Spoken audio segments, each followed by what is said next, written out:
안녕. 자, 오늘은 주제 통합 9번째 지문인 지급준비 제도와 경제정책에서의 중간 목표 이 지문을 정리 한번 해보도록 할게요. 경제 지문이에요. 그래서 인과과정을 많이 물어보는 지문이라서 개념도 여러분이 숙지를 해야 되고 경제 용어도 알고 있어야 해요. 그래서 좀 천천히 설명을 해줄 테니까 관계성을 우리가 좀 찾으면서 인과관계를 정리하면서 한번 봐보도록 할게요. 자, 우선은 지급준비제도라고 하는 건 시중은행 등의 금융기관이 전체 예금 중 일정 비율 이상을 중앙은행에 예치해두는 제도를 말한대요. 그러면 여러분 우리가 지금 정리해야 되는 내용 하나 나왔죠? 지급준비제도의 정의가 나왔어요. 그쵸? 그래서 이 정의를 다시 한번 생각해 보면 은행에 내가 만약에 1,000만 원을 저금을 했잖아요. 그러면 은행은 예금이 1,000만 원이 생긴 거예요. 그러면 그 예금 일부분을 중앙은행에다가 예치를 또 하는 거죠. 이 시중은행이. 그래서 그걸 지급준비제도라고 하는데 금융기관이 전체 예금 중에서 중앙은행에 예치해야 되는 금액의 비율을 지급준비율이라고 한대요. 그러면 비율을 정해놓고 저금을 하나 봐요. 그러니까 예를 들면 내가 받는 예금의 10%든 5%든 20%든 이 비율을 정해놓고 예금이 들어오면 그 예금의 일부분은 무조건 지급 준비율에 맞춰서 중앙은행에 예치를 해야 되는 거죠. 그러면 이 부분이 지금 바로 지급 준비율의 정의라고 생각하시면 돼요. 자, 이는 중앙은행이 정하게 되는데 그리고 지급 준비율에 따라서 중앙은행에 예치된 금액을 지급 준비금이라고 부른대요.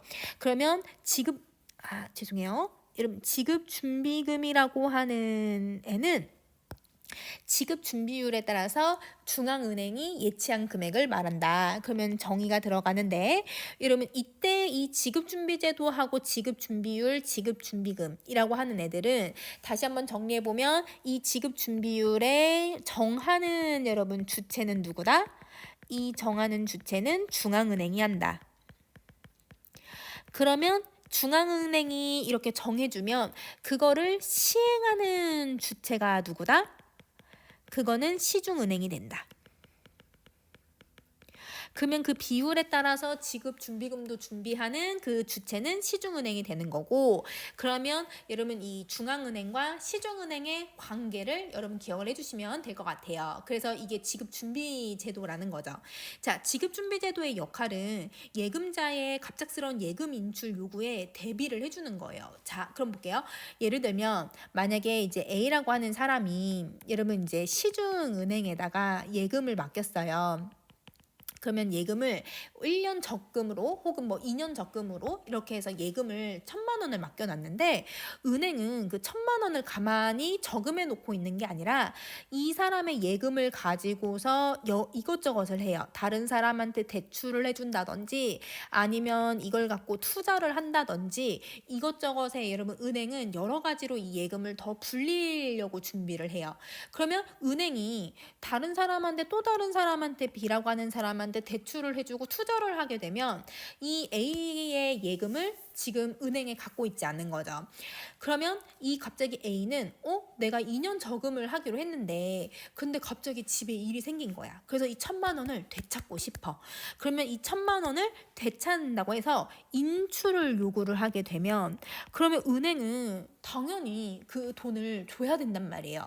그런데 대출금으로 다 줘버린 상태에서 은행이 돈을 안 갖고 있으면 이 A에게 인출을 요구한 A에게 돈을 인출해 줄 수가 없으니까 그러면 예금 인출을 해주지 못하면 은행은 신용도에 문제가 발생하기 때문에 자기가 중앙은행에 예치해준 돈을 가지고서 A에게 인출을 해주는 거예요. 이게 그러면 이 지급준비제도가 왜 시행돼야 되는지에 대한 이유가 되는 거죠. 자, 그러면 정리 다시 한번 해보자. 지급준비제도에서 역할은 이 예금자의 갑작스러운 인출 요구에 대비하는 것이다. 그러면 이거는 지급준비제도를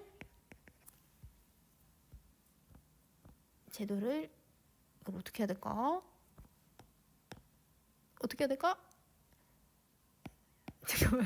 잠깐만. 준비를 실시하는 이유가 되는 거예요. 그러면 이 이유는 여러분 단순히 예금을 주기 위해서 그런 거다라고 하는 거는 아니고, 또 은행의 입장에서는 예금을 인출하지 못하면 신용도의 문제가 발생을 하기 때문에, 그래서 지급 준비 제도로 미리 준비를 해준다는 뜻인 거예요. 그래서 신용도가 하락하지 않게 대비를 하는 방식이다. 미리 준비하는 방식이다. 이렇게 생각해 주시면 되는 거죠. 자, 그래서 이렇게 정해진 비율에 따라 일부 금액을 중앙은행에 예출드는 게 바로 지급준비제도의 역할이 된다라고 생각하시면 돼요. 자, 그래서 지급준비율이라고 하는 거는 금융기관의 자금 상황이나 통화량에 또 영향을 미칠 수가 있대요. 그러면 단순히 그냥 한 시중은행의 어떤 제도의 문제가 아니라 이 지급준비율하고 자금 상황하고 통화량과의 관계성이 있다라는 거죠. 그러면 지급 준비율에 따라서 이 자금 상황이 달라질 수도 있고 통화량이 달라질 수도 있는 거예요. 그러면 예를 들어 볼게요. 지급 준비율이 여러분 낮거나 높을 때에 따라서 이 시중은행이 자금이 많아질 수도 있고 적어질 수도 있고 통화량이 늘어날 수도 있고 줄어들 수도 있다는 거예요. 그러면 여러분이 찾아야 되는 건 이 관계성과 인과성을 찾아야 되는 거죠. 자, 정리해 볼게요. 시중은행의 대출은 예금으로 이루어지기 때문에, 그쵸? 어떤 누군가가 은행에다가 예금을 하면 그 예금을 대출로 준다고 했죠. 그렇기 때문에 지급준비율이 높아져서 예치해야 할 지급준비금이 늘어난다면 시중은행의 대출 여력은 낮아질 수밖에 없어요. 그러면 만약에 1억의 예금이 들어왔는데 거기에 만약에 지급 준비율이 10%인데 중앙은행이 20%로 늘려버린 거야. 그러면 내가 1,000만 원만 예치금을 주면 되는데 2,000만 원의 예치금을 넣어야 되기 때문에, 그럼 내가 대출을 해줄 수 있는 금액은 9,000만 원에서 8,000만 원으로 줄어들게 된다라는 거죠. 시중은행의 입장에서는. 결과적으로 시중에 유통되는 통화량이 줄어들게 되고 경기가 위축될 수가 있는 거예요. 그러면 여러분 우리 정리 한번 해봅시다. 지급 준비율에 따라서 이 준비율이 경제 상황에 미치는 영향을 한번 살펴볼 건데요. 자, 인과과정으로 한번 살펴볼게요. 지급 준비율이 늘어난 경우 아까 선생님이 10%에서 20%를 지금 설명을 했어요. 그러면 시중은행에서는 대출을 해줄 수 있는 여력이 줄어들죠. 아까 9,000만 원에서 8,000만 원으로 줄어들었어요. 그쵸? 왜냐면 예치를 2,000만 원을 해야 되는 상황이니까. 그렇게 되면 여러분 이제 시중에 풀리는 돈도 줄어들게 되죠. 왜냐면 8,000만 원의 대출금이 생기니까, 대출금이 되니까. 그러니까 통화량이 줄면 여러분 돈이 계속 유통이 되어야만 사람들이 돈을 가지고 있어야 내가 경기가 활성화가 되잖아요. 그런데 이 통화량이 없고 사람들이 돈을 갖고 있지 않으면 당연히 경기는 위축될 수밖에 없다. 이렇게 보는 거예요. 그래서 지급준비율이 높아지게 되면 중앙은행이 이걸 시행을 해버리게 되면 그러면 경제 상황에 영향이 크게 미칠 수 있다는 거죠. 그럼 반대로 여러분 반대의 개념은 안 나왔지만 여러분 반대의 경우 한번 생각해 볼게요. 지급준비율이 만약에 낮아진다. 그러면 여러분 이제 10%에서 이제 5%가 된다고 해볼게요. 그러면 1억을 예금이 들어왔는데 그러면 10%의 준비율일 때는 대출을 해줄 수 있는 금액은 9,000만 원이 되겠죠. 왜냐면 1,000만 원은 예금으로 들어갈 거니까. 근데 5%가 됐을 때는 500만 원만 예치금이 되고 9,500이 뭐가 돼요? 대출을 해줄 수가 있게 돼요. 그러면 이 비율이 줄어들면 대출 여력이 늘어나게 되고, 그러면 여러분 이제 시중에 풀리는 통화량이 증가하게 되죠. 자, 그러면 우리 본문으로 돌아와서, 그럼 반면 지급준비율을 낮추면 통화량은 늘어나게 되지만 물가 상승 압력이 강해질 수도 있다는 거예요. 그러면 통화량이 늘어나면서 경기가 원활하게 돌아가면서 사람들이 너도 나도 물건을 사게 되고 뭔가 투자를 하게 되고 이렇게 되면, 그럼 물건은 여러분 이제 수요와 공급 곡선의 관계성이 있잖아요.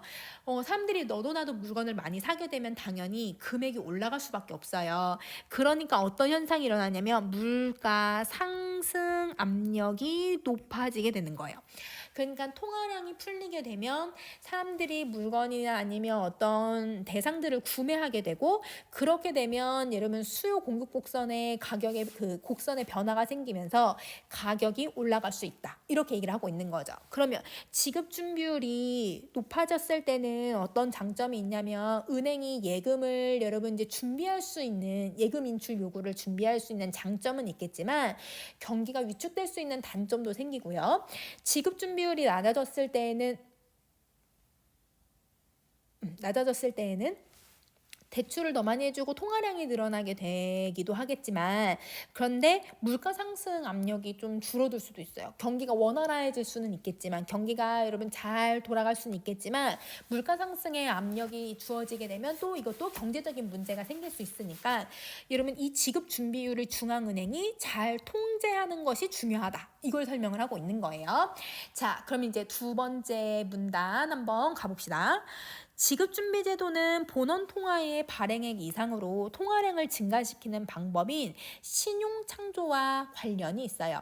자, 여러분 우리 신용창조에 대해서 한번 정리 한번 해볼게요.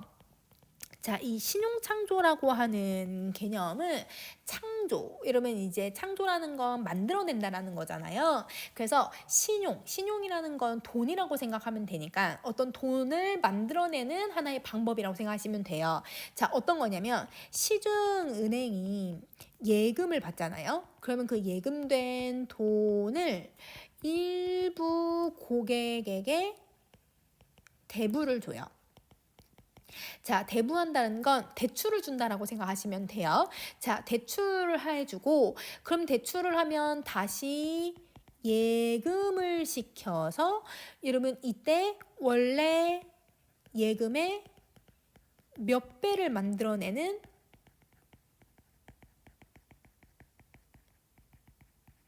방법이라고 생각하시면 됩니다. 자, 여러분 예를 들어 볼게요. 이렇게 은행이 있어요. 그러면 여러분 이 은행에 A라고 하는 사람이 여기 이제 예금을 했어요. 1억 원을 우리 예금을 했다고 해볼게요. 그러면 은행은 얼마를 갖고 있는 거예요? 1억 원 갖고 있죠. 그러면 그 1억 원을 가지고서 뭘 하냐면 이제 은행이 B라고 하는 사람한테 대출을 준 거예요. 그러면 B라고 하는 사람이 만약에 이제 1억 원을 대출을 받았어요. 그러면 그 대출받은 돈으로 B라고 하는 사람은 C라고 하는 사람한테 그 대출받은 돈으로 어떤 뭐 돈을 갚는다든지, 아니면 여러분 건물을 산다든지, 아니면 차를 사는 거예요. 그러면 이 C라고 하는 사람은 다시 이러면 이제 돈이 생기니까 그 돈을 은행에다가 또 예금을 맡기는 거예요. 그러면 보세요. 이러면 이제 B라고 하는 사람이 대출을 은행에게 1억 원을 갚겠죠.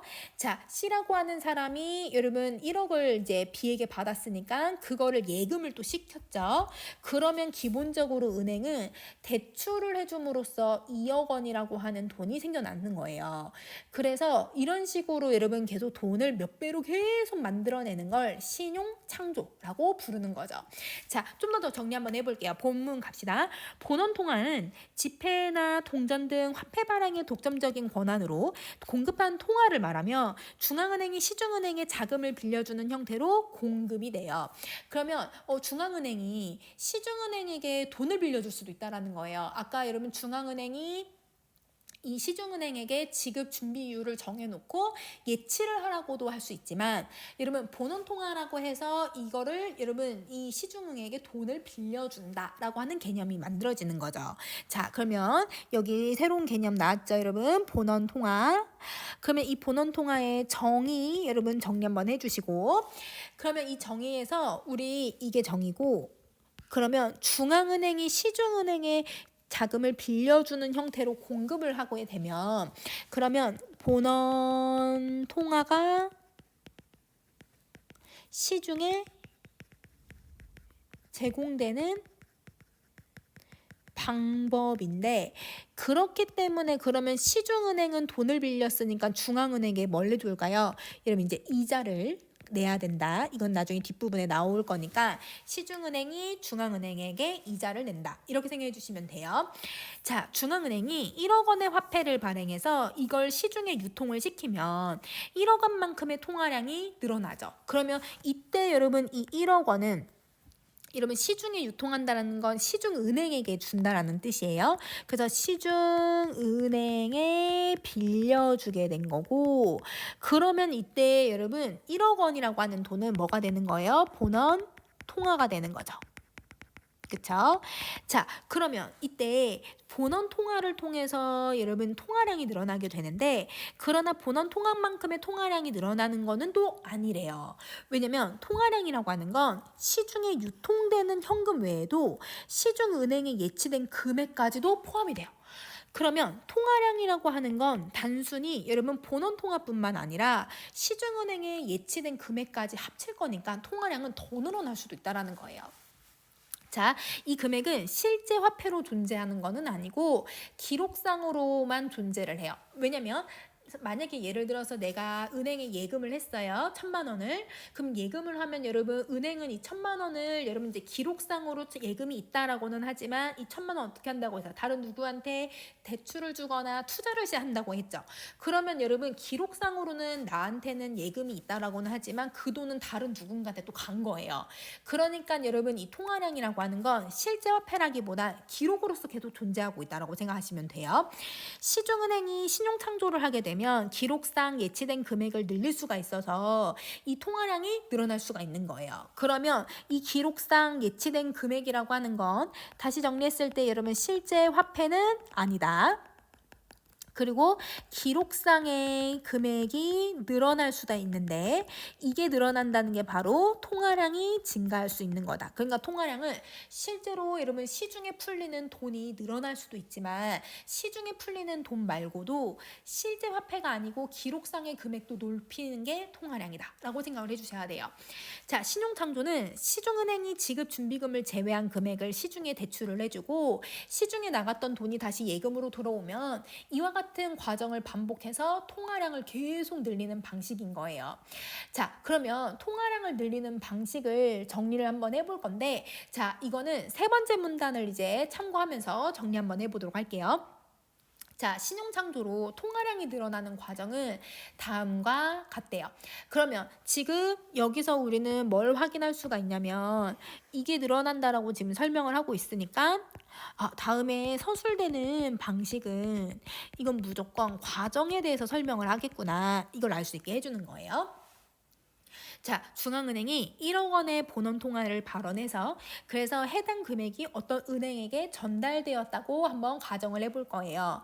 그러면 이 은행은 1억 원의 대출을 활용하면 1억 원의 현금이 되어서 시중에 나가게 되고 1억 원을 대출받은 고객이 그 돈으로 어떤 대금을 치르고 이러면서 아래 내려갈게요. 1억 원을 받은 사람이 다시 은행에 그 돈을 모두 예금을 하게 되면 그러면 이때 예금하면 은행은 1억 원 중에 지급준비금을 제외하고 나머지 다시 새로운 고객에게 또 대출을 해줄 수가 있는 거예요. 지급준비율이 10%인 경우 1천만 원의 지급준비금으로 중앙은행이 예치를 하게 되고 9천만 원을 대출해서 활용할 수 있게 되는 거죠. 이런 과정을 계속 반복을 하게 되면 통화량은 늘어나는데 중앙은행이 최초로 발행한 본원 통화보다 훨씬 더 많아지게 되는 거예요. 그러면 이 통화량이 늘어나는 과정을 여러분 우리 지금 이 마지막 문단에 정리하기는 좀 칸이 좀 부족해서 여러분 우리 8종에다가 다시 한번 정리 한번 해보도록 할게요. 자, 여러분 만약에 지금 중앙은행이 뭘 정한다고 했냐면 여러분 이제 준비율, 지급 준비율을 정한다고 했죠. 지급 준비율을 지금 여기 예시에서는 10%를 지금 정리를 해놨어요. 그쵸? 자, 그러면 중앙은행이 뭘 한다고 했냐면 여러분 뭘 만든다고 했었지? 중앙은행은 본원 통화를 발급한다고 했어요. 그래서 이 본원 통화를 만들어서 이걸 누구에게 준다? 시중은행에게 주죠. 그러면 시중은행은 본원 통화 1억 원을 가지고서 1억 원이 예시가 나왔으니까 이 1억 원을 가지고서 뭘 하냐면 여러분 이거를 가지고 우리는 대출을 다른 누군가한테 준다고 했어요. 그러면 대출을 하게 되면 그러면 이 대출금은 나중에 들어오긴 하겠지만 대출을 통해서 1억 원을 여러분 이제 또 받은 사람이 있잖아요.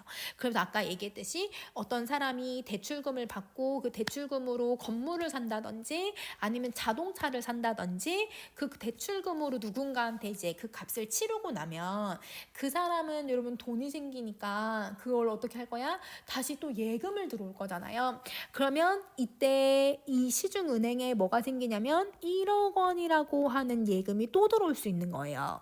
그러면 1억 원의 예금이 이 대출금에 맞춰서 만약에 들어온다고 하면 그 중에 여러분 10%를 뭐 한다고 했지? 지급준비금으로 쓴다고 했죠. 그래서 1,000만 원이 뭐가 되냐면 지급준비금이 되고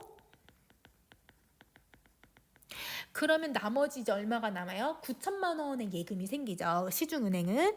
그러면 여러분 이 9천만 원을 다시 뭘 해주는 거예요? 다른 누군가한테 또 대출을 주는 거예요.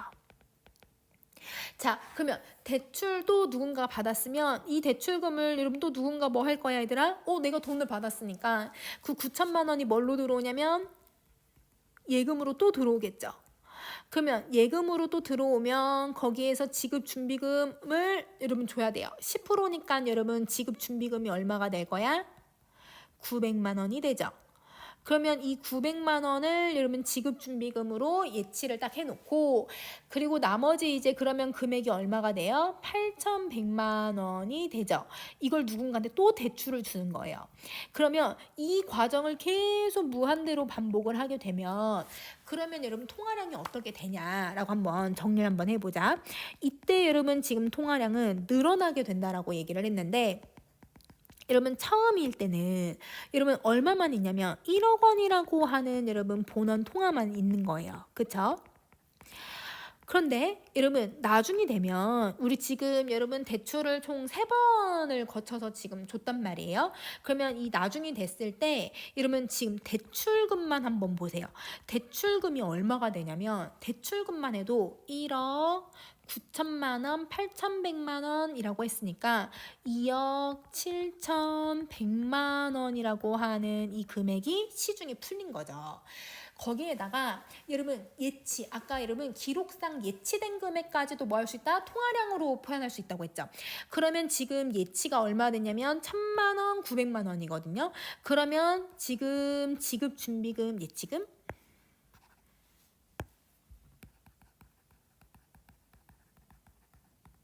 1,900만 원 이렇게 있다면 그럼 여러분 이 두 금액을 다 합치게 되면 이것도 지금 2억 8천 거의 2억 9천만 원 정도가 되겠다. 그치? 그러면 이렇게 금액이 되면 통화량이 1억 원에서 당연히 증가할 수밖에 없는 거예요.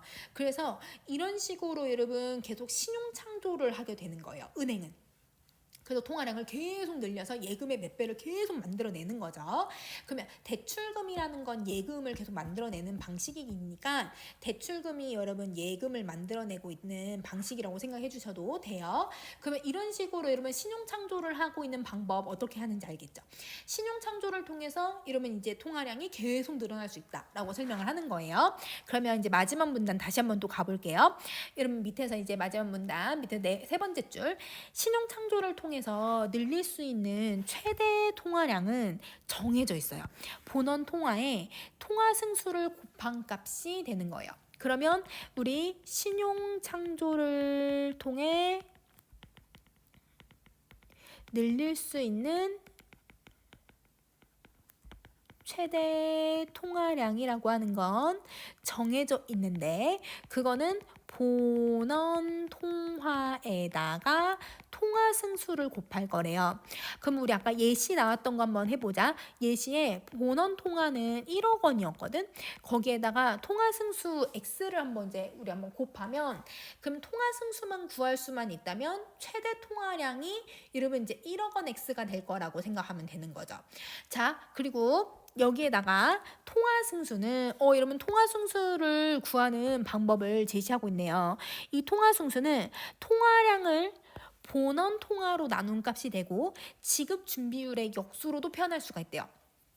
그러면 통화승수는 여러분 이 공식에서 가지고 온다면 통화승수는 본원 통화를 옆에 항으로 이항을 시키고 그리고 최대 이 통화량의 본원 통화를 나누면 통화승수가 되는데 이걸 구하는 방식이 또 있대요. 지급 준비율을 뭐 한다? 역수로 만들어 버린다. 그러면 여러분 예시 나왔던 거 한번 생각해 보자. 지급 준비율이 몇 %였냐면 10%였단 말이야. 그러면 10%를 이렇게 계산을 할 건데 여러분 이제 퍼센트는 여러분 다시 분수로 만들어서 이렇게 되면 통화승수는 10이라고 하는 숫자가 나오게 되네요. 그러면 아까 예시에서 통화승수는 10이라고 한다면 그러면 1억 원에다가 통화승수 10을 곱하게 되면 최대 여러분 신용창조를 통해서 늘릴 수 있는 금액은 10억 원이다. 이렇게 예시에서는 10억 원이다. 이렇게 나올 수 있을 것 같아. 그러면 여러분 요건 문제 숫자 바꿔도 여러분 찾을 수 있으면 좋을 것 같아요. 그쵸? 만약에 여러분 지급 준비율이 20%가 된다고 하면 그러면 얘가 20이 되고 그러면 최대 통화량은 20억 원이 된다라고 늘어나는 거 알겠죠? 그래서 이렇게 내용이 달라질 수 있다라고 생각해 주시면 되겠습니다. 자, 여러분 이렇게 지급 준비율이 아까 높아지면 여러분 이제 통화량은 줄어든다고는 했지만 여러분 이제 최대 통화량은 늘어나게 된다. 이렇게 생각해 주면 될 것 같아요. 자, 그러면 이렇게 정리했으면 우리 다음 문단으로 가서 이제 이 통화량에 대한 내용을 이제 어떻게 정리해야 되는지 한번 봅시다. 중간 목표를 한번 정리해 봅시다. 일반적으로 경제정책은 물가 안정이나 그 다음에 경제성장, 소득 분배의 개선 등을 최종 목표로 삼아요. 그러면 지금 1번부터 3번까지가 경제정책의 최종 목표입니다. 자, 이를 위해서 정책 당국은 다양한 정책 수단을 사용하게 되는데 정책 수단이 최종 목표에 영향을 주기까지는 시간이 너무 오래 걸려요. 그리고 또 그 효과가 확실하게 나타날 거라고 하는 것도 장담을 할 수가 없는 거예요. 그러면 최종 목표까지 우리가 기다리는 데까지 문제가 생기는 거죠. 그러면 여기서 정책 수단의 최종 목표까지의 그 기간 있잖아요. 이 기간까지는 너무나 효과가 나타나는 시기가 오래 걸린다. 그리고 효과가 확실하지가 않죠.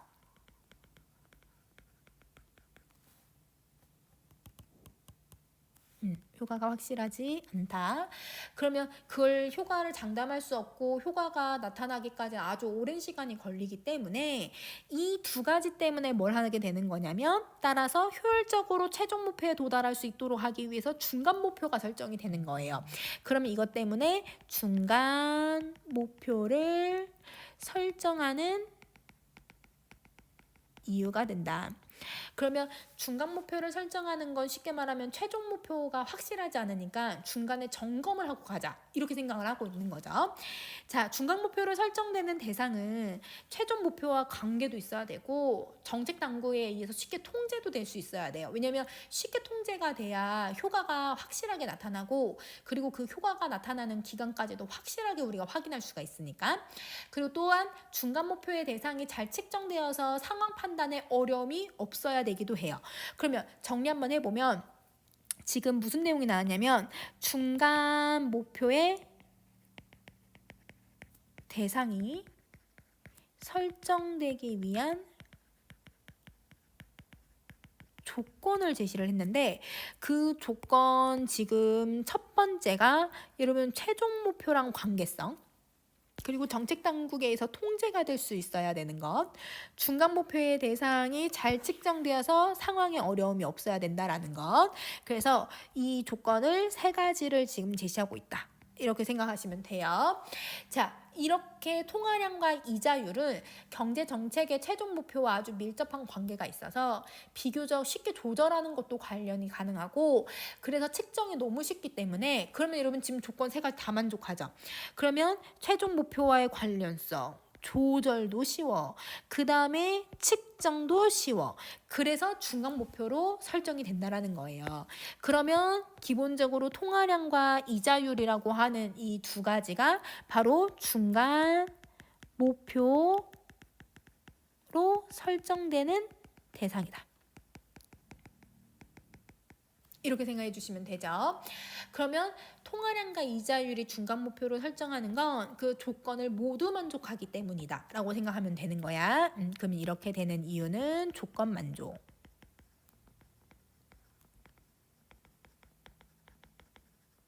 이렇게 정리할게요. 자, 그러면 다섯 번째 가봅시다. 여러분 이제 이 다섯 번째 문단은 인과관계가 아주 많아요. 그래서 우리 정리할 게 좀 많으니까 차근차근 한번 정리해 봅시다. 우선은 이 중앙은행은 본원 통화의 공급량을 조절해서 통화량을 조절할 수가 있대요. 우리 아까 본원 통화의 공급량을 한번 생각해 봅시다. 여러분 본원 통화는 시중은행에 주잖아요. 그러면 시중은행에 1억 원을 주는지에 따라서 2억 원을 주는지에 따라서 통화량 조절할 수 있겠죠. 그럼 본원 통화의 공급량을 많이 주게 되면 통화량이 당연히 늘어나게 될 거다. 이렇게 생각해 주시면 돼요. 그러면 지금 정리할 수 있는 건 중앙은행이 통화량을 조절하는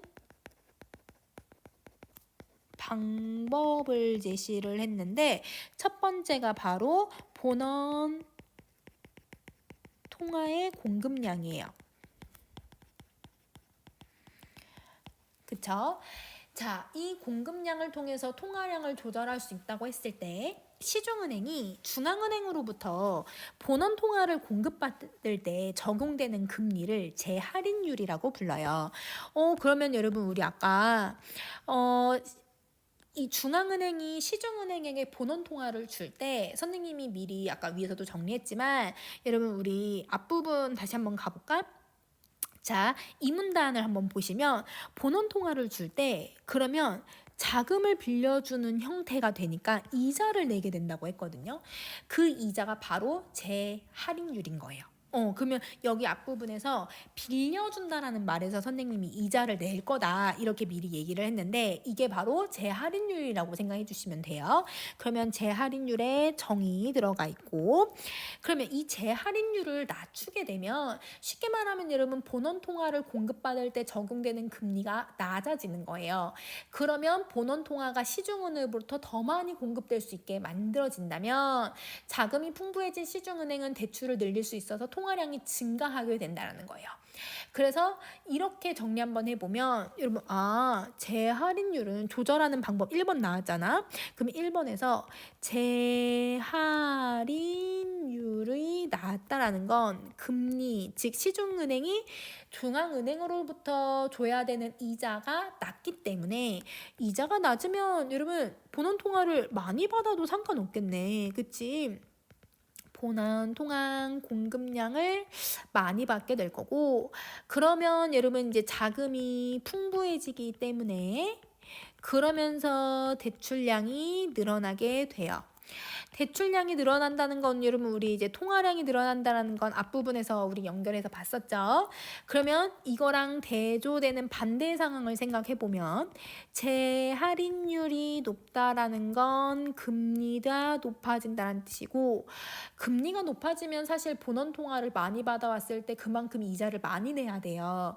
그러면 당연히 이 본원 통화에 대한 공급량을 많이 받는 게 사실 부담이 될 수밖에 없죠. 이자를 많이 내야 되는 상황이라고 한다면. 그래서 공급량이 줄어들고 그 공급량이 줄어든다는 건 쉽게 말하면 본원 통화가 줄어들었기 때문에 대출량이 줄어들게 되고 대출량이 줄어들면 통화량도 줄어들게 된다. 이게 바로 중앙은행이 통화량을 조절하는 방법인 거예요. 재할인율을 통해서. 그래서 금리를 가지고 본원 통화를 늘릴지 아니면 줄일지를 결정을 해버리는 거죠. 자, 그럼 다시 할게요. 그리고 이렇게 공급된 본원 통화는 신용창조에서 증폭되어서 실제 발행된 것보다 통화량이 더 늘어날 수도 있었죠. 그쵸? 우리 아까 신용창조에서 통화량 늘어나는 거 이미 살펴봤잖아요. 그래서 이게 더 늘어날 수도 있는 것이다. 자, 그 다음 이때 지급준비율을 또 조절을 하면 통화량의 증가량도 조절할 수도 있대요. 그러면 우리 두 번째, 중앙은행이 통화량을 조절하는 방법이 또 나왔는데 그 두 번째가 지급준비율이에요. 그러면 여러분 우리 지급준비율 아까 앞에서 했던 거지만 다시 한번 해볼게요. 여러분 지급준비율이 높으면 그러면 우리 예금이 어떻게 됐었지? 예금해야 되는 중앙은행에다가 예치해야 되는 금액이 많아졌죠. 중앙은행에 예치해야 될 게 많아지면 대출 여부가 줄어들게 되었고 대출이 줄어들면 당연히 어떻게 했었지? 통화량도 줄어들게 된다. 그치? 자, 반대의 경우도 이미 앞에서 다 정리했지만 반대의 경우도 살펴볼게요. 지급준비율이 만약에 낮다라는 건 그만큼 예금을 조금만 중앙은행에다 예치해도 되고 그만큼 줄어든 만큼 대출량을 늘리고 통화량도 늘릴 수 있다. 이렇게거든요. 그러면 이 비율을 가지고서 중앙은행은 통화량을 조절할 수도 있는 거예요. 그러면 통화량을 조절하는 방법이 여러분 두 가지가 나온 거죠. 본원 통화의 공급량 그리고 지급준비율. 자, 그 다음에 또한이라고 했으니까 조절 방법 3번이라고 생각하시면 됩니다. 그러면 중앙은행이 조절하는 방법 세 번째로 제시한 게 뭐냐면 공개시장에서 채권을 거래하는 거예요. 그래서 채권을 거래함으로써 어떻게 이러면 통화량을 이자율을 조절하는지 한번 볼게요. 자, 여러분 우리 지금 5번이란다. 5문단에서 첫 번째 본원 통과 공급량하고 지급준비율은 모두 다 지금 뭐와 관련된 내용이었냐면 통화량을 조절하는 거였거든요. 그쵸? 그런데 세 번째 채권 거래는 통화량뿐만 아니라 뭘 조절한다? 이자율도 같이 정리를 할 수 있대요. 그러면 이자율과 통화량에 어떤 연관성을 만들어내는지 한번 정리해 볼게요. 자, 중앙은행이 이 시중에 채권을 매입을 할 거래요. 그러면 민간으로 이동하는 자금이 늘어나게 되면서 통화량은 증가하게 되고 시중 매입이 증가하게 되고 이때 채권의 수요가 늘어나기 때문에 채권 가격이 상승하고 이자율이 감소하게 될 거래요. 자, 그러면 여러분 지금 세 번째 관계를 설명을 했는데 자, 세 번째 관계는 여기다가 정리 한번 해볼게요. 우선은 여러분 중앙은행이 채권을 매입해요. 매입이 뭐였지 얘들아? 사는 거지. 그치? 여러분 시중에 있는 채권을 사들이는 거예요. 그러면 은행이 채권을 사기 때문에 민간에다가 여러분 풀린 이 채권을 이 사람들이 중앙은행이 사게 되면 중앙은행은 채권을 갖게 되는 대신 돈을 시중에 풀게 되죠. 그래서 민간 자금의 이동량이 늘어난다라고 하는 거예요. 그래서 민간의 자금이 풀리는 거죠. 중앙은행의 돈이 풀린 거예요. 왜? 매입을 했으니까. 그래서 이렇게 되면 통화량이 증가하게 되는데 근데 통화량이 증가하는데 왜 채권량이 이러는데 왜 채권 수요가 늘어나는지를 생각을 해보면 그러면 이때 여러분 채권을 중앙은행이 다 사버렸잖아. 그러면 시장에서 매입이 가능한 채권의 량이 중앙은행이 다 샀기 때문에 채권량이 어떻게 될까요? 별로 없어요. 채권량이 별로 없기 때문에 그러면 양이 별로 없으면 여러분 공급은 없는데 사람들은 당연히 어떻게 수요가 많아질 수밖에 없잖아. 그럼 공급이 줄어들면 수요가 상대적으로 늘어나기 때문에 채권 수요량이 늘어난다라고 설명을 한 거예요. 그러면 채권을 중앙은행이 사들였기 때문에 시중에서 채권을 살 수 있는 것들의 공급량이 줄어들었고 그러니까 반대적으로 수요량이 늘어나게 되는 거다. 그러면 여러분 공급은 별로 없는데 수요량이 늘어나게 되면 아주 옛날에 여러분 허니버터칩이 엄청 나왔을 때 엄청 유행을 했거든요. 그래서 허니버터칩을 구하려고 사람들이 난리. 그래서 선생님도 얼마냐면 지금 허니버터칩 한 2,000원, 2,500원 하잖아요. 그때도 거의 그 정도 가격이었는데 선생님 얼마 주고 사 먹어봤냐면 5,000원 주고도 사 먹어봤어요. 그러니까 그만큼 공급은 별로 안 되는데 사람들이 너도 나도 이 허니버터칩을 구하려고 하는 수요가 늘어나다 보니까 가격이 엄청 폭등하기 시작을 하는 거예요. 그래서 이거랑 똑같이 여러분 채권의 공급은 줄어들었는데 채권 수요량이 늘어나게 되면서 채권 가격이 높아지게 되었다. 이렇게 설명을 하고 채권 가격이 높아지면 사람들이 채권을 예를 들면 1,000원에 주고 샀었는데 2,000원 주고 사게 되면 당연히 또 어떻게 돼요? 여기에서 또 사람들이 채권을 사게 되면서 돈이 또 풀리죠. 돈이 풀리니까 통화량이 또 증가한다라고 하는 거예요. 근데 통화량이 증가하는데 왜 이자율이 감소한다고 설명을 하냐면 그러면 이 통화량이 증가하면 증가할수록 아까 맨 위에서도 얘기를 했지만 그러면 물가가 엄청 상승하게 돼요. 그럼 물가를 안정화를 시키기 위해서 이자율을 낮추는 걸 이러면 유포하려고 해요. 그러니까 유포 아니지 유도야 얘들아. 그래서 중앙은행 같은 경우는 아니면 정부에서는 통화량이 늘어나면서 물가가 상승하게 되면 이자율을 낮춰서라도 여러분 이 문제점을 개선하려고 해요. 그래서 이렇게 해서 이자율을 낮추고 통화량을 높이는 방법을 통해서 채권 거래를 통해서 중앙은행은 통화량을 높이는 대신 이자율을 낮추는 방식을 사용할 수 있겠죠.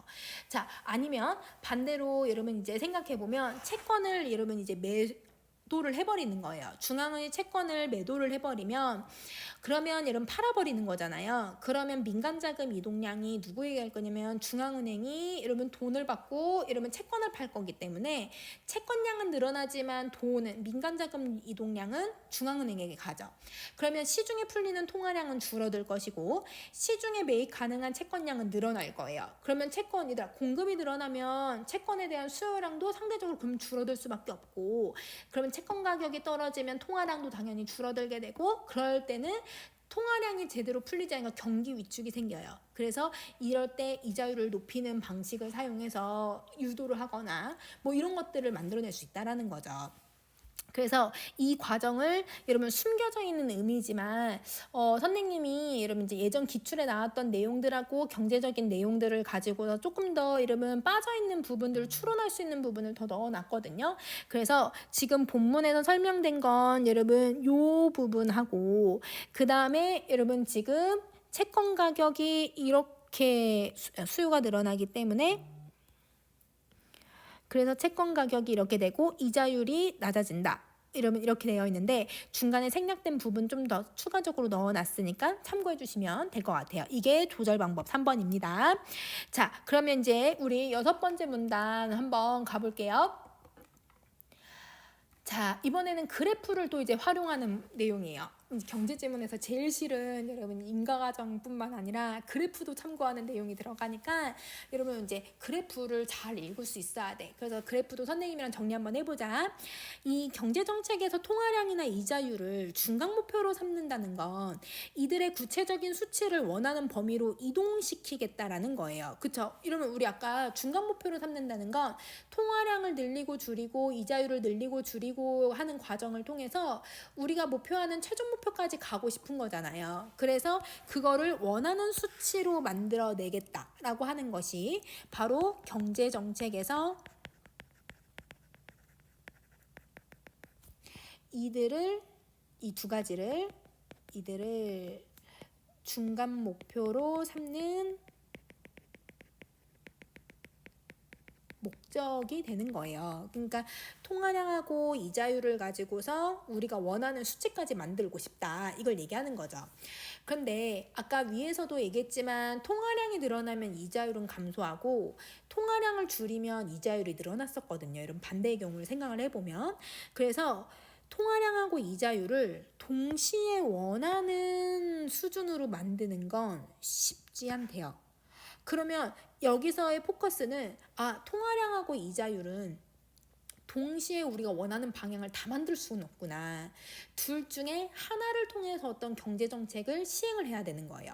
그래서 그거를 바로 보여줄 수 있는 게 바로 이 그래프인데요.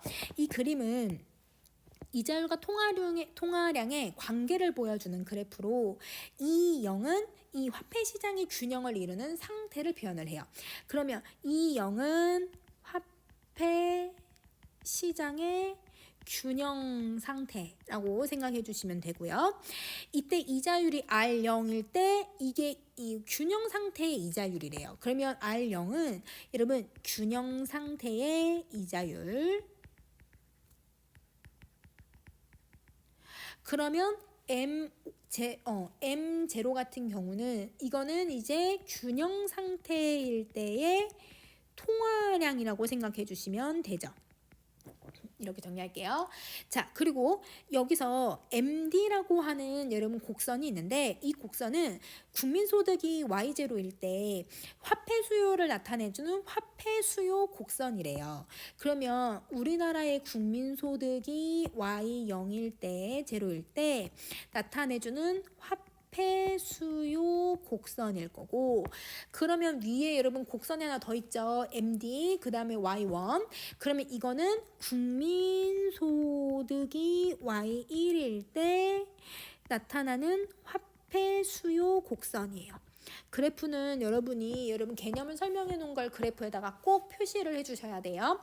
자, 그리고 MS0는 통화량이 M0일 때 화폐 공급 곡선을 의미해요. 그래서 여기 수직으로 나 있는 이 직선은 여러분 이제 화폐의 통화량이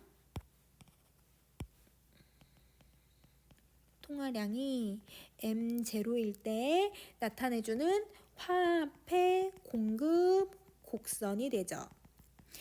자, 그러면 이게 이제 기본적인 내용인 거예요. 그럼 이제 여기서 어떻게 통화량과 이자율의 관계를 보여주는지 한번 살펴봅시다. 중앙은행이 경제 안정을 위해서 이자율을 R0로 유지하는 동시에 통화량도 M0로 유지하려고 하는 목표를 세운다고 해볼게요. 그러면 여러분 이때 얘도 유지하고 얘도 유지하고 싶은 거예요. 그러면 이 균형 상태를 잘 맞춰주면 되거든요. 국민소득이 Y0일 때 화폐 수요 곡선하고 그 다음에 통화량이 M0일 때 여러분 화폐 공급 곡선이 이 상태를 계속 유지만 해줘도 되는 거예요. 그러면 중앙은행은 경제 안정을 계속 유지를 할 수가 있는 거죠. 그러면 이 0일 때는 여러분 어떤 상황이라는 걸 알 수 있냐면 균형 상태라는 건 경제를 뭐 할 수 있다? 안정적으로 만들 수 있는 상태이다 라고 생각하시면 되는 거예요. 그런데 현실에서는 이런 목표가 달성되기가 어렵다는 거예요. 그러니까 쉽게 말하면 이자율과 통화량이 동시에 균형 상태를 모두 다 맞추기가 매우 어렵다. 만약에 국민소득이 Y0에서 Y1으로 증가하게 된다면 화폐 수요 곡선이 우상향해서 MD Y1이 돼버리는 거죠. 그러면 여러분 지금 이렇게 우상향해서 곡선이 위로 올라가게 되었을 때 따라서 이 중앙은행은 통화량을 계속 M0로 유지를 하겠다라고 만약에 한다면 그러면 여기서 여러분 이 원이 새로운 균형점이 되는 거예요. 그러면 이런 균형 상태일 때 여러분 통화량은 M0가 안정적인 상태지만 그러면 이자율은 어떻게 되는 거예요? 이자율은 R1으로 상승하게 돼요. 그러니까 이자율하고 통화량을 유지하기가 어렵다 이거죠. 그러면 여러분 이 부분은 새로운 균형점이 형성돼서 이자율이 상승하게 된다라는 건 통화량과 그 다음에 이자율을 유지하기가 동시에 말 좀 지우고 동시에 유지하기 어렵다. 이런 결론이 만들어지는 거예요. 자, 그러면 여러분 이 그래프에서 지금 여러분 M0를 유지한다고 했으면 이라고 하는 가정을 했지만 반대로 R0을 유지한다고 했을 때 이 상황도 한번 정리 한번 해볼게요. 자, 그러면 그래프를 두 가지로 정리해 봅시다. 자, 우선은 아까 본문에 나왔듯이 통화량을 M0로 유지한다고 가정을 해볼게요. 그러면 이렇게 M0를 유지하게 되면 균형 상태가 여러분 어떻게 됐었냐면 이 제로에서 이 원으로 바뀌게 되었죠. 국민소득이 여러분 늘어나게 되었으니까. 그렇게 되면 통화량은 유지할 수 있었지만 여러분 이자율이 어떻게 돼요? R0에서 여러분 R1으로 변화하게 되죠. 그러면 통화량은 유지할 수는 있지만 이자율은 무조건 변해야 되는 거예요. 그쵸? 자, 그 다음에 다시 두 번째 경우를 이제 한번 여러분 우리가 가정에서 한번 살펴봅시다. 이번에는 이자율이 R0을 무조건 유지를 해볼게요. R0을 유지한다고 했으면 그러면 여러분 이번에는 그래프가 어떻게 돼야 되는지 한번 살펴보자. 얘를 유지할 거야. 그러면 여러분 지금 국민소득이 Y0일 때는 여기가 여러분 지금 이 제로가 균형 상태이니까 상관없어요. 그런데 이때 여러분 국민소득이 원으로 이제 이동하게 되면 화폐 곡선에 따라서 이동하게 되면 이자율은 그대로지만 그러면 여러분 통화량이 어떻게 될 수밖에 없어요? M1이라고 하는 곳으로 이동할 수밖에 없죠. 그러면 이때 이 지점이 바로 뭐가 되는 거예요? 이가 새로운 균형 상태가 되는 거예요. 그래서 M1, R0으로 유지가 되는 거죠. 그러면 정리를 해보면 이자율을 유지하겠다고 우리가 만약에 상태를 본다면 그러면 국민소득이 늘어났을 때 균형 상태는 아이고 잠깐만 얘들아 삐뚤어져서 균형 상태는 이 0에서 우리 새로 그려놓은 이 2로 변하게 되는 거예요. 그러면 이때 통화량도 어떻게 되냐면 통화량도 M0에서 M1으로 변하게 되는 거예요. 그래서 이런 식으로 여러분 화폐 공급 곡선이나 이런 것들도 다 변하게 되는 거니까 그러면 기본적으로 여러분 결론은 통화량을 여러분 우리가 유지하려고 하면 이자율이 변할 수밖에 없고 이자율을 유지한다고 하면 통화량이 변할 수밖에 없어요. 그러면 우리는 결론을 낼 수가 있죠. 어떤 결론을 내냐면 이자율과 통화량은 동시에 바람직한 수준을 만들기 어렵다.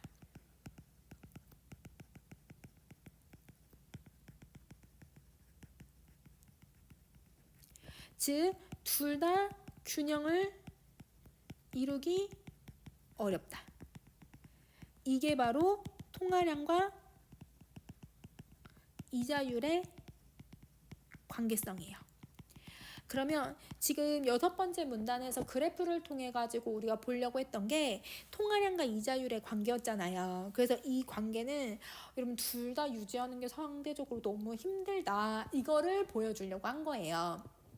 자, 그러면 마지막 문단 갈게요. 통화량의 조절을 통해 이자율을 변화시킬 수 있었죠. 그리고 이자율을 조절해서 통화량을 변화시킬 수도 있었어요.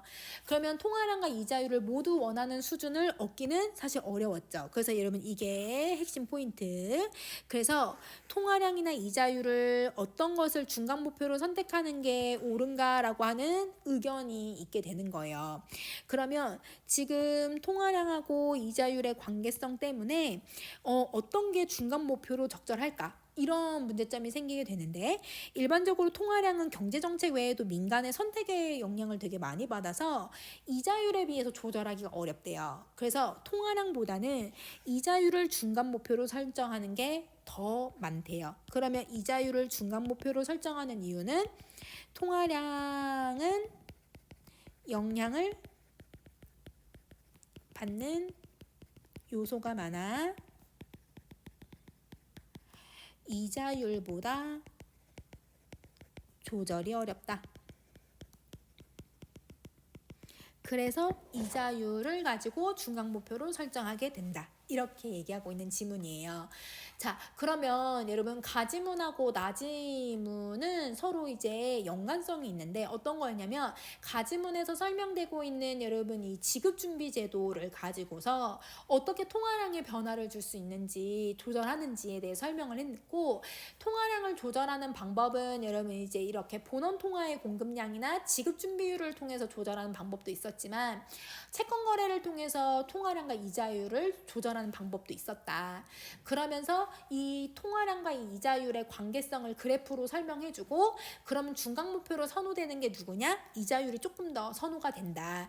이거를 설명하고 있는 지문이에요. 그래서 여러분 그래프를 잘 활용할 수 있는지에 대한 내용이나 그리고 인과 과정에 대해서 물어보는 내용이 많기 때문에 그 내용들을 조금 자세하게 다시 한번 복습하면서 내용 정리해 주시면 좋겠습니다. 그러면 여러분 주제 통합 9번째 지문도 여기까지 정리할게요. 안녕.